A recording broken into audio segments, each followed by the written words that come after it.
Сәлем жас физик, сіздермен Мұралбек ағай. Бүгінгі тақырып еркін түсу. ұбт келетін өте маңызды және С деңгейін есептеліп көп келетін тақырыптың бірі. Олай болса, кеттік. Енді еркін түсу деген не вообще? Өмірден қандай мысал бар десеңіздер, PUBG ойнағандар жақсы білет. Анау самолеттен секірген кезде еркін түсуге жатады. Немесе бір зат құлап келе жатады, дроп құлап келе жатады, сол еркін түсуге жатады. Немесе баскетболдың лобын лақтырып жатсың да, ол да еркін түсуге жатады. Доп тептің да көтеріп, ол еркін түсудің заңдылықтарына бағынады. Немесе бір затты жоғары лақтырдың, төмен түсті, немесе құлады, қараңыздар. Ручканы төмен тастасам, ол құлайды. Столдың үстінен бір стакан құлап кетті. Бұның барлығы еркін түсу мысалына бола алады өмірде. Яғни біздің айналамыз толған физика ғой. Өмір деген физика, физика деген өмір в общем. Енді еркін түсудің анықтамасы бізге керек. Оны жаттамасаң болмайды. ұбт-та дәл сол анықтамасын жатқа білгенің үшін бір балл болады сенде. Ол қалай? Бірінші, жерге қатысты белгілі бір биіктіктен құлайды ғой кезінде. Биіктіктен маңызды. Бастапқы жылдамдықсыз, мына өте маңызды бар. Еркін құлауға жату үшін бастапқы жылдамдық 0-ге тең болу керек. Және жердің тартылыс күші аясынан.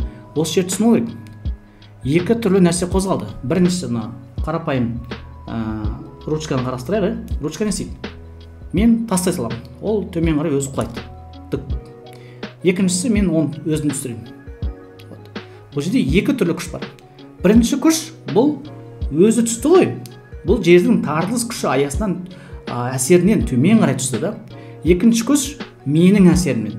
Яғни менікі еркін түсуге жатпайды да, жердің әсерінен, тартылыс күш әсерінен төмен қарай қозғалатын болса, бұл еркін түсуге жатады. Мысалға, Ньютонның басына түскен алма соған жақсы мысал болады. Алма тұрды да төмен қарай түсті. Ол қандай күштің әсерінен түсті десе айтасың? Жердің тартылыс күші әсерінен. Яғни Ньютон айтты, бұл алма жайдан жай қозғалған жоқ, біреу түсірген жоқ, біреу итерген жоқ да. Мен итерген жоқпын. Не істеді ол? Бір күш қозғалды. Қандай күш деген кезде, жер оны тарту мүмкін деп алғашқы жаңалығын енгізген болатын. Енді осы қозғалыстың түрлері көп негізі. Біріншісі, төмен қарай бастапқы жылдамдықсыз тастауға болады. Бұл біреу. Немесе тік төмен қарай жылдамдықпен лақтыруға болады. Бұл да болады. Екіншісі, төменнен жоғары қарай, мысалға, допты лақтырдың, ол төмен қарай түседі ғой. Бұл да еркін түсуге жатады. Үшіншісі бұл қандай? Көкжиекке бұрыш жасалған. Бағана баскетболдың немесе доптың қозғалыс траекториясы соған жатады. Көкжиекке былай лақтырылады, көтеріліп барып түседі. Бұл да еркін түсу заңдылықтарына бағынатын қозғалыс түрі.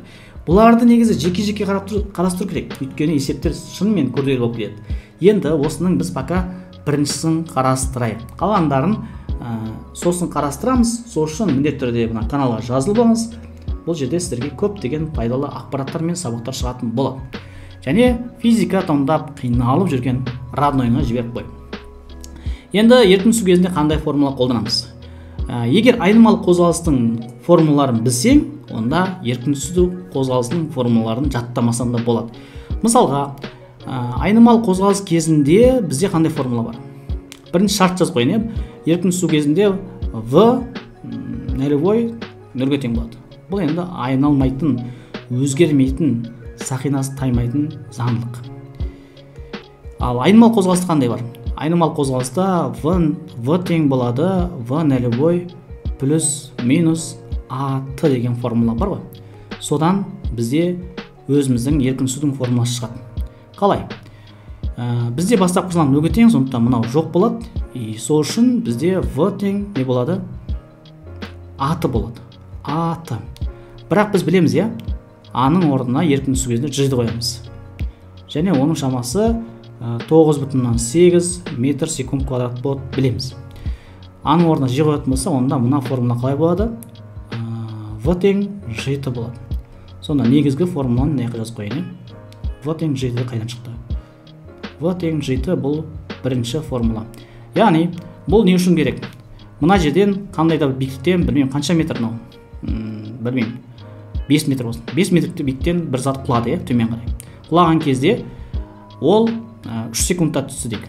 Уақыт бізде 3 секунд болсын.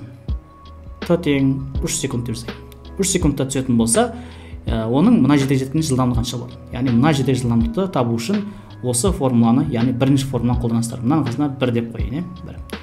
Екіншісі, тура осыған ұқсас жылдамдықты табамыз, бірақ не істейміз? Ана v квадрат, v нөлевой квадрат плюс-минус 2gh деген қолданамыз. Осы жерден бастапқы жылдамдық тағы да нөлге тең болатын болса, онда v тең неге тең болады? Онда v тең v квадрат тең 2as болады. Енді s деген ол былай горизонтал бағытта көп қолданамыз, ал биіктік кезінде h деп дейміз. Сондықтан біз оны не дейміз? v тең 2 аның орнына g қолданамыз деп айттым, аның орнына g қолданамыз. g h болады. Квадраттан құтылу үшін түбір астына жібересіздер. Сонда формула шығады. Сонда біздің екінші формуламыз, енді бұны басқа септен жазған дұрыс сияқты. Так, не жазайын? Екінші формуламыз қалай болды?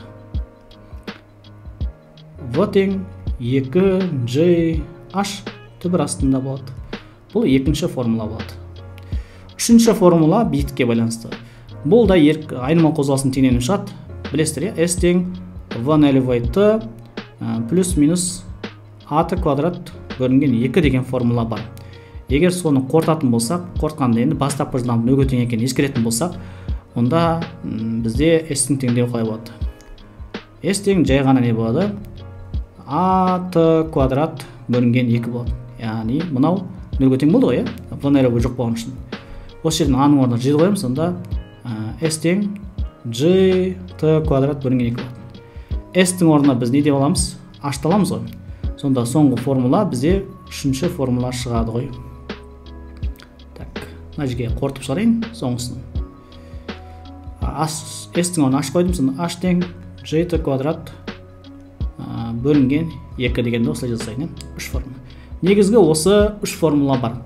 Мынаны бірінші деп алатын болсақ, шартты, онда 4 болады. Пока осы 3 деп ала беріңіздер, өйткені формула осы сияқтан шығады. Енді осыларды жеке-жеке түрлендіріп берейін, қалай түрлендіреміз? Өйткені көп балалар қазір түрлендіруден қиналады екен. Оны мен мынандай қоңыр светпен ба қызыл светпен алайын. Так, v тең g деген формуладан түрлендіремін t-ны. T тең v бөлінген g. Бұл мен құлау уақытын шығарсақ та болады балалар. Екіншісі, v тең 2gh деген формула бар, 2gh түбір астында ғой. Осы жерден көбінде бізде нені сұрайды? H-ты сұрайды. H тең болады v квадрат бөлінген 2g деп түрлендіресіздер. Соңғысы h тең g квадрат бөлінген 2, h тең g квадрат бөлінген 2. Осы жерден бізден көбінде сұрайды, уақытты сұрайды балар. Уақыт сұрайтын болса 2h бөлінген g деп түбір астынан шығарып жазасыздар. Мынау түрленген формулаларды жазбасаңыздар болады, немесе жаттап алсаңыздар, есептеу кезінде сіздің 2 секунд болсын уақытыңызды үнемдейтін болады. Бұл жалпы формулалар және оларды түрлендіру жолдары. Бұны міндетті түрде жазбаңыз, өте көп қарайтындеріңізге жазып қойсаңыз жаттағанға болады. Бұл негізі 9-шы тақырып ғой негізі. Енді осы жерде бағана g-ді не деп жаздым? G деген біз 9,8 деп айттым, 9,8 метр секунд квадрат. Кей жерде біз есептеу оңай болсын 10 метр секунд квадрат деп жазамыз. Бұл қайдан шыққан бәле десеңіздер, бұл негізі үдеу ғой, үдеу. Бұл еркін түсу үдеуі, бұл просто үдеу емес. Үдеудің түрлерін білесіздер, жалпы просто үдеу бар, мысалға v тең v нөлевой бөлінген t. Бұны білесіздер, айнымалы қозғалыс. Немесе шеңбер бойымен қозғалыста не бар? a тең v квадрат бөлінген r бар, яғни центрге тақшы үдеу бар. Сол сияқты бұл үшінші бір үдеу деп қарастырсақ болады. a-ның орнына g қоямыз, еркін түсу үдеуі деп аталады, бөлек. Вот осыдан шыққан деп қарастырсаңыздар болады. Яғни үдеудің бір түр басында. Енді бұны ең алғаш зерттеген кезде ерте ғасырларда не деп ойлады?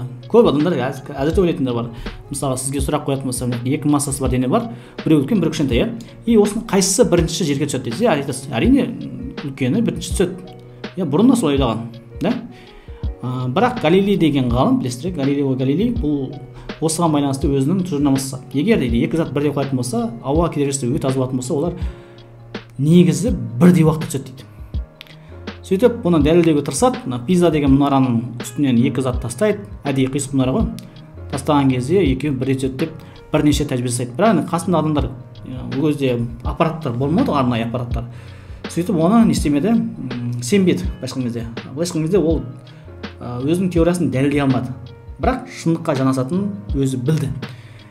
Кейіннен технология дамыды, сосын не істеді, Ньютон деген ғалым келіп оны дәлелдеді. Оның атақты тәжірибесі бар, вакуум ішінде 3 затты қояды. Енді әр зат мыняқта басқаша болып тұр. Енді бірінші құстың қанатын қояды, ішінде қорғасын, сосын бутылканың тығыны болады, ағаш тығыны. Мына жерден шар доп тұр ғой, осы 3 затты жасайды. Бірінші вакуум емес, яғни ішінде ауа бар неме ыдысталады, сол жаққа 3 зат қояды. Біріншісі құстың қанаты мына жерде тұрған, екіншісі доп, үшіншісі қағаз, Осы үшеуін төңкерген кезде, ыстаған кезде не істейді? Үшеуі қайсысы ауыр бірінші түседі. Мысалға мынау доп ауыррақ бірінші түседі. Екінші қағаз, үшінші ең соңында құстың қанаты бүйтіп барып түседі мысалы. Бірақ осының ішіндегі ауаның мынау түтікпен, сорғымен шығарып тастайды, сөйтіп мынау вакуум пайда болады. Вакуум деген ауасыз орта. Енді осыны дәл сол тәжірибені қайталаған кезде 3 заттың да бірдей түскен, құстың қауырсыны, доп және қағаздың да бірдей уақытта түскенін байқайды. Сөйтіп бұл тәжірибені дәлелдейді. Яғни Галилейдің тұжырымдамасы дұрыс екенін дәлелдейді. Және бұл кезде осы қанша болатынын есептеуге тырысады. Формула қандай? А тең дельта В бөлінген дельта Т ғой. Осыған салады. Сөйтіп салған кезде мысалға дельта В дегенде В минус В нөлі В бөлінген Т ғой. Еркін түсу кезінде не жоқ қой, бастапқы жылдамдық жоқ, сонда соңғы жылдамдықты уақытқа бөледі. Сол кезде барлық зат бірдей биіктіктен, бастапқы шартта бірдей биіктіктен құлайтын болса, ауа кедергісі болмайтын болса, бірдей уақытта түседі ғой. Бірдей уақытта түсетін болса, уақыттар бірдей, жылдамдықтары да бірдей болады дейді. Сөйтіп жаңа есептеген кезде 9,8 шығады мысалы, метр секунд квадрат. Енді бұның екінші формуласы бар, анықтайтын, оны динамикада өтеді.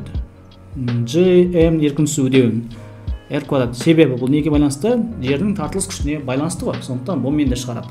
Мынау G деген гравитациялық тұрақты, M деген жердің массасы немесе сол планетаның массасы да. R квадрат деген ол жердің радиусы. Мысалы, жерде экватор бойында орташа есеппен 9,8 шығатын болса, жерде бұл айда қанша шығады? Айда 1,6 шығады. Яғни айдың массасы радиус кішкентай болғандықтан сондықтан аз шығады. Осы формуланы есептеуге болады. Мынамен де есептеуге болады. Өйткені 9,8 немесе 10 деп аламыз ғой. Бұл демек 1 секунд сайын не болады? Өлшемінің метр секунд квадрат, қозғалысының барлығының бірдей болатынын білдіреді әр секунд сайын. Әр секунд сайын дегенде барлығының бірдей болады. Біртіндеп жылдамдығы артады ғой, енді жылдамдығы артатын үдемелі қозғалысы жатады жалпы. Так, одан кейін не бар? Бұл тәжірибені қызық болғанда BBC телеканалы, білесіздер, атақты әлемге сол эксперимент жүзінде жасайды да, 21 ғасырда заманауи технологияны қолданып кәдімгідей телевизорға шығарады бұны. Яқта енді дауысын өшіріп қоюға бола ма?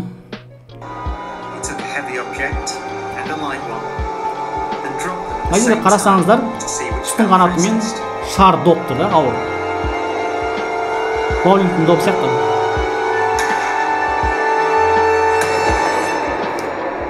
Боулингтің доп бірінші түседі, өйткені ауыр ғой. Бірақ бұл жерде не бар еді? Мына ішінде, бөлменің ішінде ауа бар еді. Ауа бар еді да. Сондықтан ол бірінші түсті. Құстың қанаты асықпай түсті. Енді дәл осының екіншісін жасайды, бірақ ол жерде не істейді? Ол жерде бөлмедегі ауаны сорғымен шығарып тастайды. Мен сіздерге шығарған түрін көрсетпей қояйын, сразу қоя берейін. Қараңыздар, күшті нәрсе бар.